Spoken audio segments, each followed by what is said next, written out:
A quick one here, guys. If you intend to study in Canada as of 2024, that is coming September 2024, these are things you should put into consideration. Guys, take this advice very seriously. One, before you apply to any school, a university, or a college, put into consideration your tuition fee. Not just your tuition fee, but one, your tuition fee deposit. Let's assume that you want to apply for a college and you are being asked, or at the end of the day, you have to pay a tuition deposit. You have to put that into consideration. Then the second option is that after paying that tuition deposit, is it refundable or non-refundable? Put it into consideration. Also remember that requirements matter a lot when you are applying to colleges in Canada. This is a very important issue. A lot of people don't know. And please do not forget, I have a lot of videos on my YouTube channel. My name on YouTube is Milton Fonkwa. And my other YouTube channel is Milton Fonkwa's Foundation. My Facebook page is Milton Fonkwas Consulting. This one you are watching. Now, you are going to find other things. If you apply to a school, also remember that your bank statement, proof of funds is very important. Don't go and you apply for a school you cannot afford. No. Now is the time of admissions. Very soon, the peak of admissions will be here.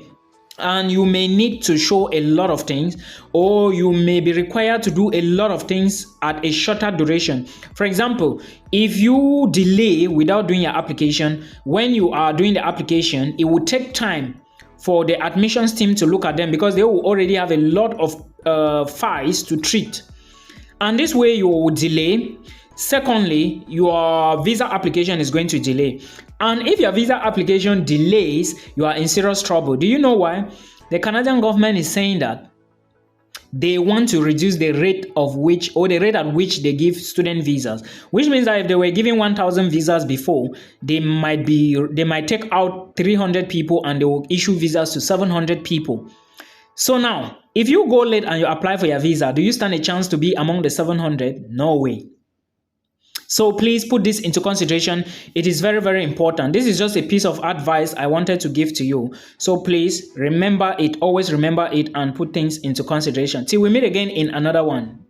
So guys, I'm here again with another update. For those of you who intend to immigrate to Canada, know that the only messenger that is going to lead you into Jerusalem, all right, or lead you to the next heaven is called Milton Fonkwa. If you are new joining the channel, that is my name. Please subscribe. There is a subscribe button somewhere here. Subscribe on the channel or to the channel so that when I post the next video, you would be the first to watch. Now, like I said, those that intend, all right, if you have plans, if you are applying for any college, if you are applying to any university, if you are still talking with your people like the others who are still talking with me, and you have plans of immigrating to Canada, then this is a video for you to watch. Now, I'm here to spill some facts to you today so that you can sit up and maybe try to fasten your seat belt. Remember, some few days, I think few weeks or few days, I brought up a video telling you people that Canada is looking for ways. They are thinking of reducing the number of student visas because of housing issues or accommodation issues, and that is a fact, right? Now, it is actually happening. Accommodation prices have gone up, and in places like Ottawa, if you have been following the news, you would have seen this. Places like Ottawa has a higher, the rents have gone up drastically. Then, even the immigration officials, or let me say the officials, the government, started bringing up info on some schools to implement. They are trying to tell the schools to limit the rate at which they are admitting international students. Don't worry, this is my microphone, all right? You will be seeing this almost all the time now. So most of these schools, they are let me say the officials are okay, these are the number of students you have to admit in your university, while the university on their own part is saying no, we cannot accept this. Now, but the problem is the Canadian government says they do not have accommodation, they don't have houses, and they are also thinking of building houses. Now, they are equally saying that international students, contribute to a greater proportion of the billions in the country, which is true. Now, if you stop international students from coming in, who is going to contribute to the labor force to build those houses they want to build? I think around to 2025, they have like 58,000 accommodations or houses they want to build. That is the question. But the problem is here. My problem is you who wants to immigrate to Canada because you want to jackpot by every means. Of course, everybody wants to jackpot. I already know why. So these are the things you should do. This is my advice for you. If you watch this video, make sure somebody else is also watching the same video. Try to share the video, okay? Now, this is my advice for you. I put them down here. The first thing is try to avoid, if you are applying for schools this time, to start your lectures or to start studies in September 2024, try to avoid bigger cities. Try to avoid places like Toronto and Vancouver in case you want to get a study visa or a study permit. I beg your pardon. You have to avoid bigger cities because these are the bigger cities that have this high increase in accommodation because of the population, right? Yes, so you should put this into consideration. Now, my second tip is apply to many schools. You applying to many schools is going to increase your chances because if one school rejects you, let's assume that the schools, they listen to the officials, they decide that, okay, instead of us admitting 1,000 students and we are going to be taking 500. If one rejects you this way, the other one is going to accept you that way. So that is an excellent move for you. Apply to many schools. Of course, there are application fees, but you have to sacrifice. Life is all about sacrifice, okay? So sacrifice and apply to many schools. Then make sure after you get your admissions offer, try to apply for your study permit as fast as possible. Try to apply for your study permit as fast as possible. This is very important because remember, they are going to, if in case this is put into effect, the number of permits, let's assume that if Canada was to take 1,000 or 2,000 students this year, or maybe 15,000 or 20,000 students this academic year from all over the world, they might drop it down to maybe say that we are going to take 15,000 instead of 20 or 30. This is just an assumption, okay? So you applying early is an advantage for you and you can get the visa. But if you apply late, it's a big problem because what if you are applying at the time that they already got the number of students they want? What is going to be your outcome? So you have to put this into consideration. It is very, very important.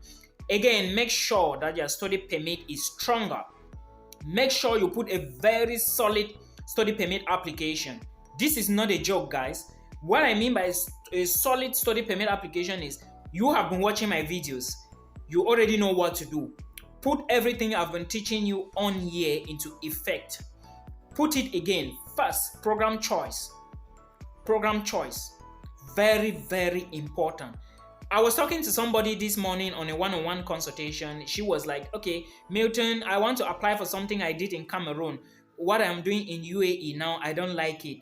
And I want to apply. If you apply for what you were doing in Cameroon 3 years ago, and you don't consider what you are doing in UAE now, your visa, if you are not careful, your visa will be rejected.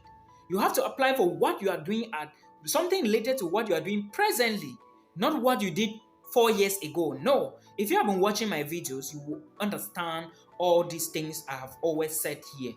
Okay, then another thing is when you are applying to schools, if you are looking to immigrate to Canada now, make sure you immigrate to smaller cities. Smaller cities. It will be easy for you to immigrate to smaller cities, and it will be easy for you to immigrate to cities that are looking for immigrants. For example, the Atlantic region, Atlantic Canada, New Brunswick, British Columbia, Prince Edward Island, Manitoba, Saskatchewan, Nova Scotia. These are the places. I even made a video and said that you can get PR in these places after maybe 6 months of finishing your studies. Yes, it's possible. These are the type of places most people don't want to stay in. This is where you should be going to. Okay? Your target year should be your PR at the end of the day and your citizenship. So make sure you think and think again. It is very important.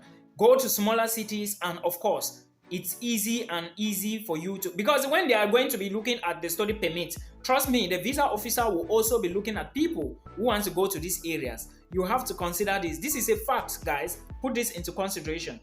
Again, go to places people are running away from. Like I already explained to you, smaller cities. Avoid big cities like Ontario, Toronto, and Vancouver, and whatsoever. Just avoid them.